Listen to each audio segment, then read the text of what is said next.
Hey, here's a tip for teen parent, how to rosin the bow. So before you rosin the bow, you have to tighten the bow. So down here on the bow we have the screw, the tightening screw. So you just turn it to the right, righty-tighty, lefty-loosey. Okay. And then you want to check to see if you can, in the middle of the bow, get your finger through or a pencil and that there's still a bend. So that's an appropriate amount of tension in the bow hair. Now, to rosin the bow, obviously you need rosin. So this is a circular form of rosin. We call it a cake of rosin. Most beginner rosins come in what we call a block of rosin. It comes in either a wood block or plastic block. Those are actually easier for young children to hold on to, the blocks. They even make really small blocks. I think it's the Paganini violin rosin that comes in a cork. And it's really, really small. I really like that one for the very young children because they can hold on to it easier. It fits the size of their hand. It's not so big. Like you see people walking around with giant iPhones or whatever. That's kind of what it reminds me of. So anyway, block of rosin are the rectangular ones in wood or plastic or cork. And then round is a cake of rosin. This one is the Andrea solo violin rosin. It's my favorite. I love this one. I love it so much that I dropped it on the floor and it cracked into a gazillion pieces. So I hot glued it back to the bottom.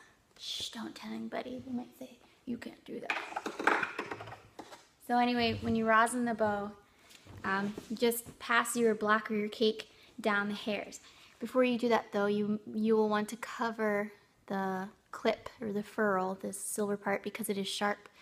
Just cover that with your thumb, and then all you're going to do is just do a couple passes down and up the hair. Now some people will claim, well, you have to do it a certain number of times, and some people will claim you have to start the frog and then work your way to the top and then work your way to your top. Like, it doesn't matter. Put the rosin on the bow. So you just slide up and down the hair a few times, give it a good coat. Okay. And then when you play, there should be some stick to this string. There should be some drag. If your bow hairs are slipping all over the place, that's usually one of two things. One, you don't have enough rosin on, or two, you don't have enough arm weight into this string.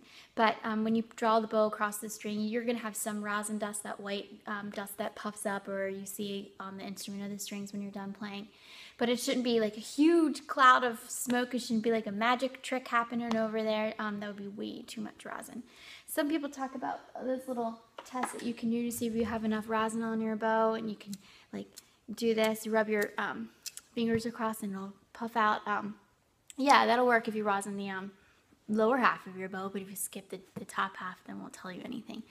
So ladies and gentlemen, just take the rosin, rub it on the hairs a couple of times, test it out. Do you have some drag? Do you see a little bit of rosin dust? Yep, great. Then you've rosined your bow. I'm not sure why there's this whole universe of proper bow rosining out there of wrongs and rights, but that's how I do it and it works fine for me. So thanks for watching.